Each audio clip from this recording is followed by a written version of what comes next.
Apakah bisa dibenarkan beragama karena warisan orang tua? Halo, saya mau disclaimer dulu sebelum video ini dilanjut.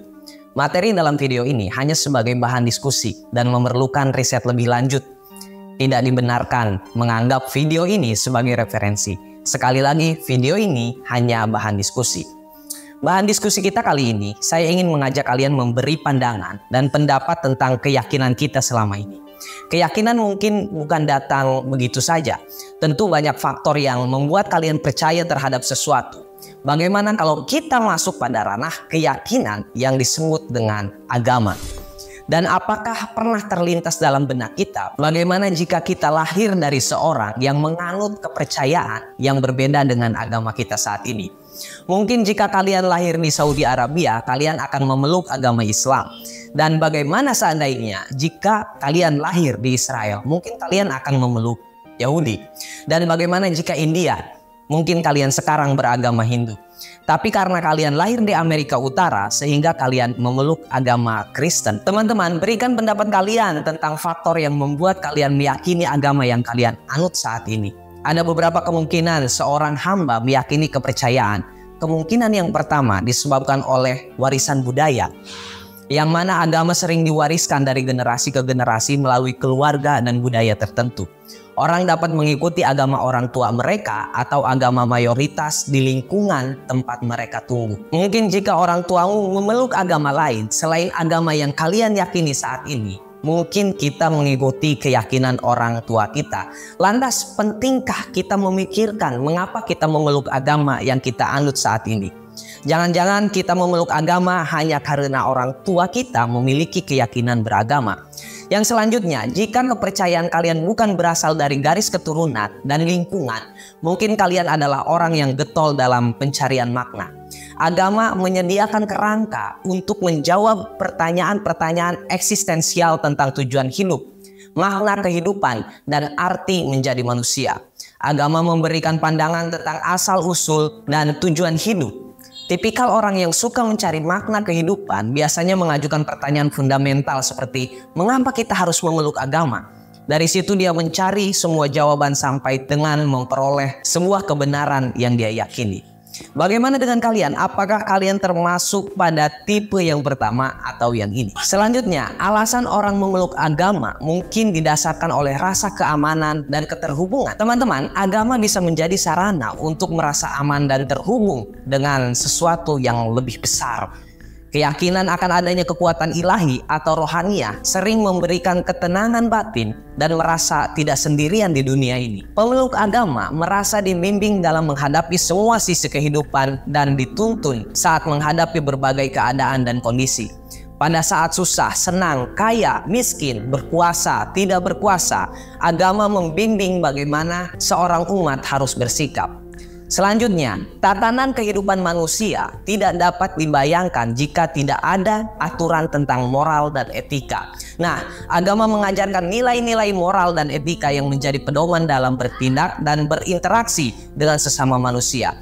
Hal ini membantu membentuk perilaku yang baik dan bertanggung jawab, sehingga menjadi masuk akal ketika umat manusia tidak mampu mengatur moralitas dan etik, maka agama hadir memberi tuntunan yang etis. Selanjutnya, ada kemungkinan umat di muka bumi ini memeluk agama berdasarkan kondisi atau situasi, yang mana individu sedang menghadapi kesulitan dan pencarian harapan. Nah, agama dapat menjadi sumber dukungan dan harapan ketika seseorang menghadapi cobaan dan tantangan dalam hidup. Keyakinan akan adanya kekuatan yang lebih besar dan harapan akan kehidupan setelah kematian dapat memberikan penghiburan di saat-saat sulit. Selanjutnya, ada faktor yang mungkin saja seorang hamba memeluk agama berdasarkan pengalaman pribadi. Karena beberapa orang mungkin mengalami pengalaman pribadi yang kuat seperti kesembuhan dari penyakit, mukjizat, atau pengalaman spiritual yang mendorong mereka untuk memiliki keyakinan agama yang lebih mendalam. Nah, dari semua penyebab atau faktor seorang hamba memiliki keyakinan untuk memeluk agama, lantas agama mana yang benar? Perdebatan tentang agama telah ada sejak zaman kuno tentunya, dan terus berlanjut hingga saat ini. Beberapa perdebatan yang umum terjadi dalam konteks agama adalah pertama, keterkaitan kebenaran agama. Orang-orang memiliki pemikiran yang berbeda tentang agama yang dianggap benar atau salah. Setiap agama mengklaim kebenaran atas keyakinan mereka, dan perbedaan ini dapat menyebabkan konflik dan perdebatan. Yang kedua, tentang Tuhan dan keberadaannya. Perdebatan tentang apakah Tuhan atau entitas ilahi ada atau tidak, serta sifat dan atributnya, telah menjadi topik diskusi yang kompleks dalam berbagai agama dan filsafat.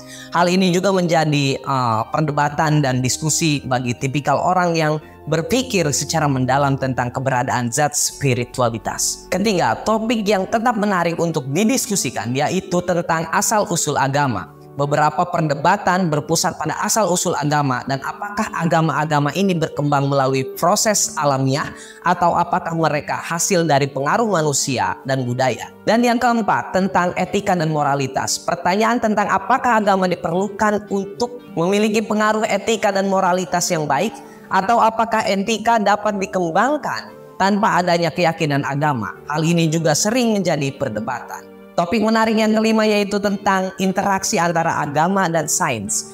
Adakah konflik antara keyakinan agama dan temuan ilmiah? Beberapa orang percaya bahwa agama dan sains bisa berdampingan, sementara yang lain menganggap keduanya tidak selaras.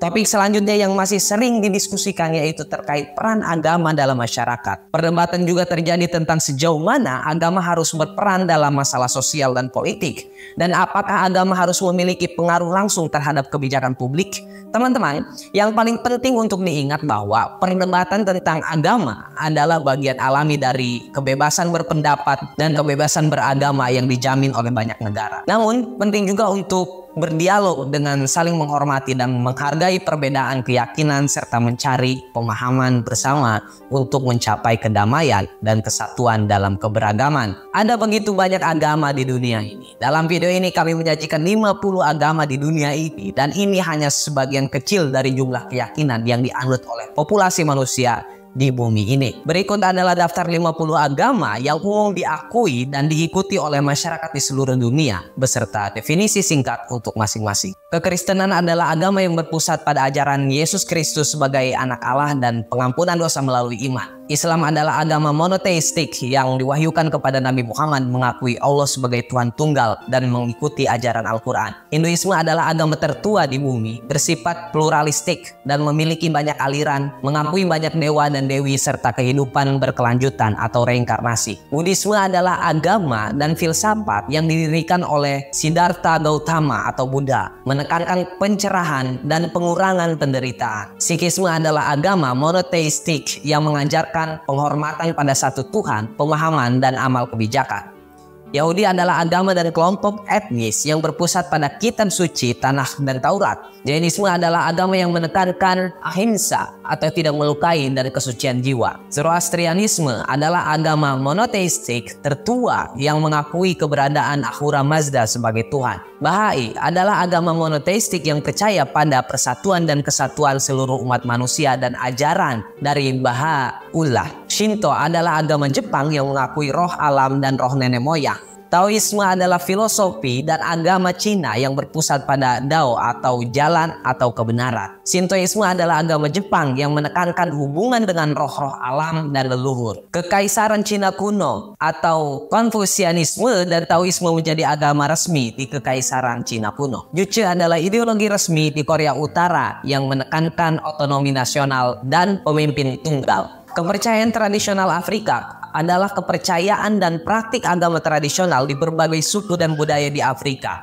Shamanisme adalah praktik spiritual dan religius yang melibatkan interaksi dengan roh dan alam. Wicca dan neopaganisme adalah agama modern yang mencakup beragam aliran pagan dan penyembahan alam. Kekristenan Mormon adalah gerakan Kristiani yang mengakui Nabi Joseph Smith sebagai nabi modern dan kitab Mormon sebagai tambahan pada kitab suci. Gereja Yesus Kristus dari orang-orang suci zaman akhir atau Mormon, cabang gerakan Mormon. Gereja-gereja Ortodoks Timur non-kanonis, gereja-gereja Ortodoks Timur yang tidak diakui oleh Ortodoksi Timur Utama. Gereja-gereja Ortodoks Timur Oriental adalah gereja-gereja Kristen Timur seperti Gereja Ortodoks Armenia, Gereja Ortodoks Koptik, dan lain-lain. Gereja-gereja Ortodoks Timur Ortodoks Oriental, cabang dari Gereja Ortodoks Timur. Gereja-gereja Ortodoks Lama Oriental, cabang gereja ortodoks lama. Gnostisisme adalah aliran keagamaan yang menekankan pemahaman spiritual dan pengetahuan esoteris. Cao Dai adalah agama monoteistik di Vietnam yang menggabungkan unsur-unsur dari agama lain. Gereja Unitarian Universalis adalah gereja liberal yang menghormati berbagai kepercayaan dan keyakinan. Gereja Penyembahan Surga, Perdamaian, dan Kebaikan adalah gereja yang berasal dari Korea Selatan dan menggabungkan unsur-unsur berbagai agama. Tenrikyo adalah agama Jepang yang menekankan kesucian dan cinta kasih. Gereja Mesianik adalah gerakan Kristen yang mengakui Yesus sebagai Mesias dan menggabungkan elemen-elemen Yudaisme. Zaman Bahai adalah gerakan reformasi agama Bahai di Iran. Gereja Yehuwa, gerakan Kristen yang menekankan kesucian dan pemahaman teks suci mereka. Gereja Kristen Wentan adalah gereja Protestan dengan akar di Jawa Indonesia. Gereja Kekristenan Bersatu, gerakan ekumenikal Kristen. Spiritisme adalah praktik yang mencoba berkomunikasi dengan roh atau arwah orang yang telah meninggal. Scientology adalah gerakan agama dan self-help yang menekankan perkembangan diri. Gereja Unifikasi adalah gerakan keagamaan yang menggabungkan unsur-unsur Kristen dan agama lain. Telema adalah agama dan filosofi yang didirikan oleh Aleister Crowley, menekankan kehendak dan kebebasan. Kekristenan misterius adalah gerakan Kristen yang menekankan pemahaman esoteris terhadap iman. Satanisme adalah aliran agama yang beragam, beberapa menghormati setan sebagai simbol atau dewa. Kultus antroposentris adalah gerakan yang menekankan hubungan manusia dengan alam semesta dan penciptaan. Gereja Satanisme Internasional adalah gerakan satanisme modern yang menekankan penguatan diri. Deisme adalah keyakinan dalam keberadaan Tuhan berdasarkan akal dan pengamatan Allah. Pastafarianisme adalah parodi agama yang mengangkat Flying Spaghetti Monster sebagai dewa. Candleball adalah agama Afro-Brazilian yang menggabungkan elemen agama tradisional Afrika dan Katolik. Santeria adalah agama sinkretis Afro-Kuba yang menggabungkan elemen Yoruba dan Katolik. Voodoo adalah agama sinkretis dari Haiti yang menggabungkan elemen Yoruba, Katolik, dan lainnya. Asantru adalah pemujaan dewi-dewi Nordik dan roh nenek moyang. Kekristenan Ortodoks Skisma Timur adalah gereja-gereja Ortodoks Timur yang keluar dari kanon Ortodoks Timur Utama. Gereja-gereja Anglo-Katolik adalah cabang gereja Anglikan yang menekankan elemen Katolik. Gereja Koptik adalah gereja Ortodoks Timur yang berpusat di Mesir dan mengikuti ajaran Santo Markus. Perhatikan bahwa definisi ini hanya memberikan gambaran umum tentang agama-agama ini, dan setiap agama memiliki banyak aliran, tradisi, dan praktik yang berbeda di antara para penganutnya. Teman-teman, sekali lagi saya tegaskan bahwa yang paling penting untuk diingat oleh kita yaitu perdebatan tentang agama adalah bagian alami dari kebebasan berpendapat dan kebebasan beragama yang dijamin oleh banyak negara. Namun penting juga untuk berdialog dengan saling menghormati dan menghargai perbedaan keyakinan serta mencari pemahaman bersama untuk mencapai kedamaian dan kesatuan dalam keberagaman. That's all, see you, bye-bye.